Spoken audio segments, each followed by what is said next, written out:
La grande promesse lorsqu'on vous parle de devenir freelancer, c'est que vous pourrez travailler depuis n'importe où dans le monde, gérer votre horaire comme bon vous semble et gagner confortablement votre vie. Et tout ça est totalement réalisable, mais soyons honnêtes, on n'obtient pas un tel mode de vie du jour au lendemain. Le chemin pour y parvenir peut être long et tortueux, surtout lorsqu'on ne sait pas par où commencer. Et ce n'est certainement pas les informations qui manquent. Internet est plein de ressources et de vidéos pour vous aider à devenir freelancer. Le problème, c'est qu'il devient facile de se perdre dans la masse d'informations. C'est pourquoi dans cette vidéo, nous allons voir ensemble étape par étape comment trouver une idée de service rentable à offrir, s'assurer que l'idée est bonne pour éviter de foncer droit dans un mur et comment trouver ses premiers clients. Ainsi, à la fin de cette vidéo, vous aurez entre les mains un plan concret à suivre pour commencer à engranger vos premiers revenus de freelancer et ainsi prendre votre liberté.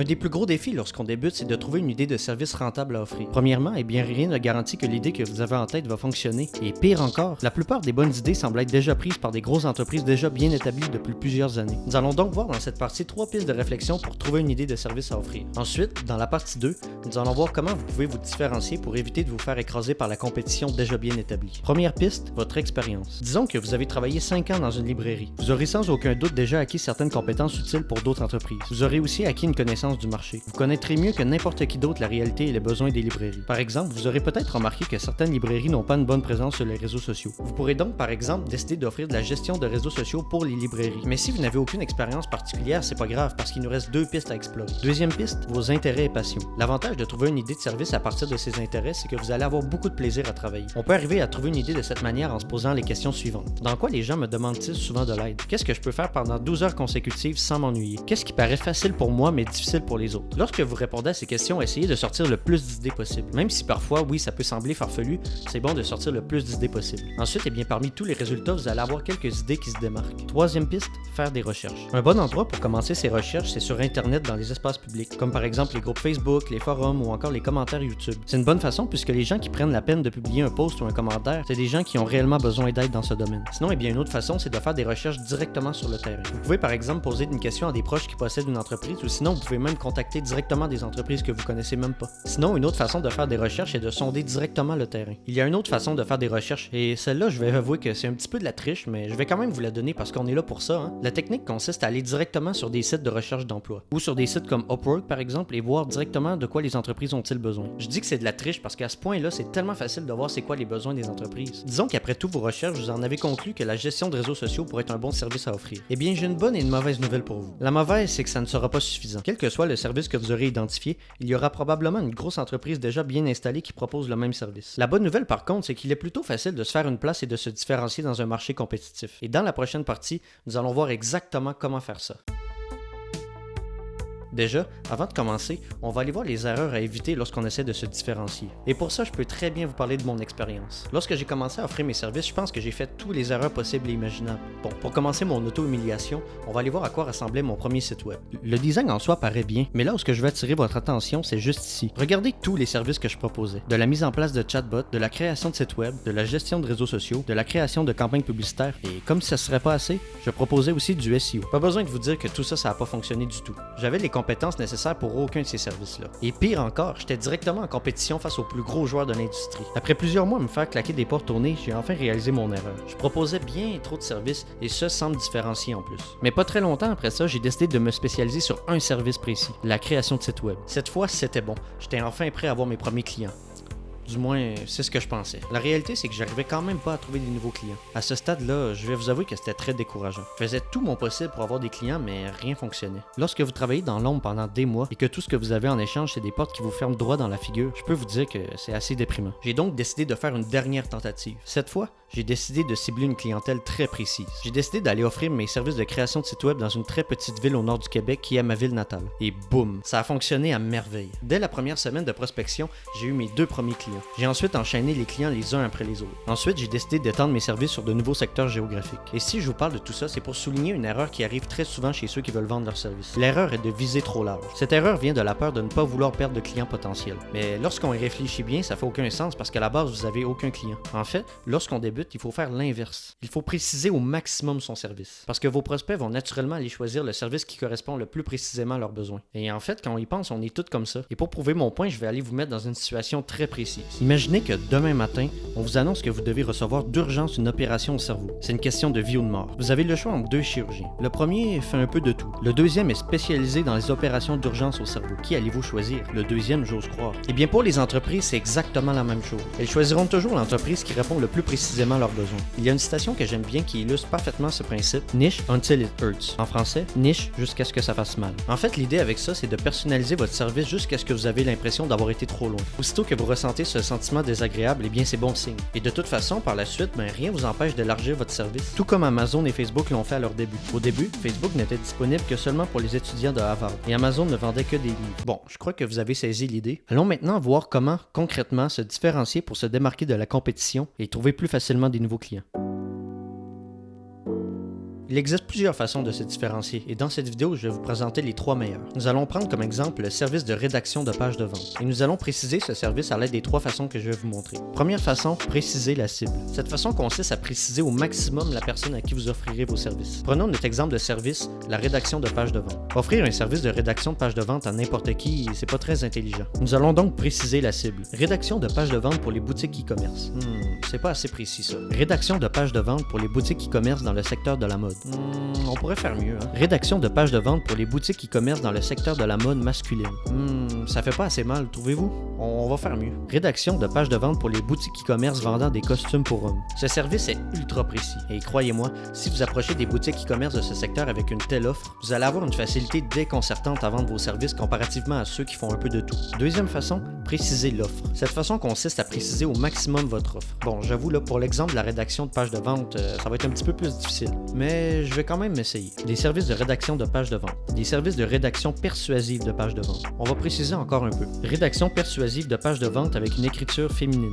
On va pousser le concept encore plus loin juste pour le fun. Rédaction anglophone d'une page de vente persuasive avec une écriture féminine. Bon, on était un peu loin là, mais l'idée c'est surtout d'illustrer le concept. Passons maintenant à la troisième façon. Troisième façon, préciser la géographie. Cette façon consiste à offrir ses services dans un secteur géographique très précis. Par exemple, des services de rédaction de pages de vente pour les entreprises canadiennes.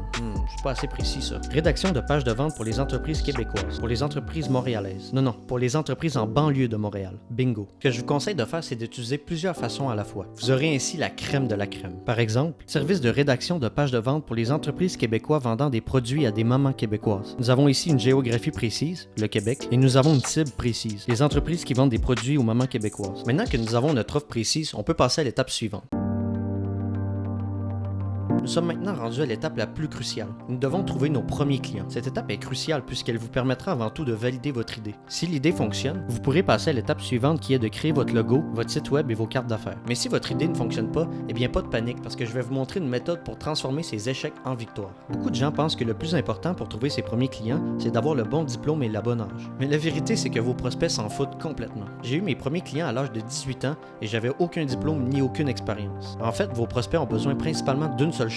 Ils ont besoin de vous faire confiance. Ils veulent savoir si vous êtes en mesure de livrer la marchandise. Et pour être en mesure de prouver votre compétence à vos prospects, vous devrez avoir ce que j'appelle des preuves de travail. Les preuves de travail, ce sont des exemples de contrats réalisés. Mais le souci avec ça, c'est que c'est un peu le problème de l'œuf et de la poule. On veut des clients pour avoir des preuves de travail, mais on n'a pas encore de preuves de travail pour avoir nos clients. Mais vous inquiétez pas, il existe des façons plutôt simples d'avoir des preuves de travail et ce, sans avoir de clients. Je vais vous présenter 5 méthodes pour y parvenir. Première méthode, les projets fantômes. Cette méthode consiste à créer des projets fictifs pour se pratiquer. Par exemple, si vous proposez de la rédaction de pages de vente, vous pouvez écrire des pages de vente fictives. Ensuite, lorsque viendra le temps de vendre vos services, eh bien vous pourrez utiliser ces projets fictifs comme preuve de travail. J'ai personnellement utilisé cette méthode-là à mes débuts. J'avais créé des sites web comme ça, à partir de rien, et lorsque mes prospects me demandaient de leur montrer des projets que j'ai déjà réalisés, eh bien je leur montrais ces sites web-là. Deuxième méthode, votre entourage. Regardez autour de vous. Qui pensez-vous dans votre entourage pour avoir besoin de vos services? L'avantage avec les gens de votre entourage, c'est qu'ils seront très faciles à convaincre, surtout si vous leur proposez vos services gratuitement. Vous pourrez ensuite utiliser cet exemple concret pour prouver votre compétence à vos clients. clients. J'ai aussi personnellement utilisé cette méthode-là à mes débuts. Ma cousine possédait une entreprise de comptabilité et je lui ai proposé de créer gratuitement son site web. Troisième méthode,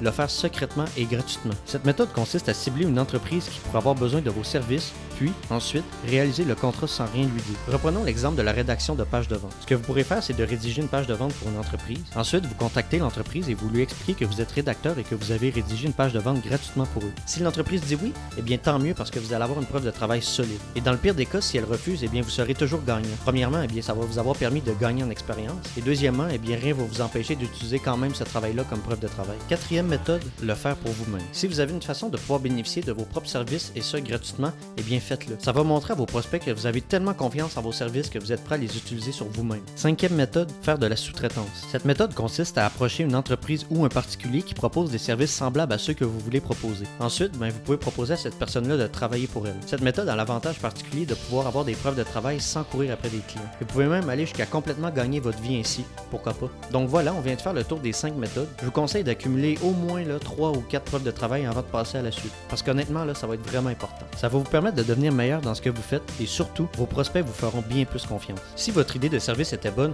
eh bien vous n'aurez pas trop de mal à accumuler des preuves de travail. Ensuite, il sera le temps d'aller chercher vos vrais premiers clients, ceux qui vous rapporteront de l'argent. Et pour ça, je vous recommande 7 vidéos sur ma chaîne. Dans cette vidéo, je présente 5 façons d'obtenir des clients lorsqu'on est freelancer. Mais attendez, nous avons encore des choses très importantes à voir dans cette vidéo. Trouver l'idée parfaite de service à offrir du premier coup, ça c'est dans le meilleur des mondes. Mais comme nous ne vivons pas dans un monde d'arc-en-ciel et de bisounours, il y a de grandes chances que votre idée ne soit pas totalement au point du premier coup. Et si c'est le cas, il faut surtout pas balancer l'idée par la fenêtre. Il existe des façons de transformer une idée perdante en idée gagnante. Et dans la prochaine partie, nous allons voir exactement comment faire ça.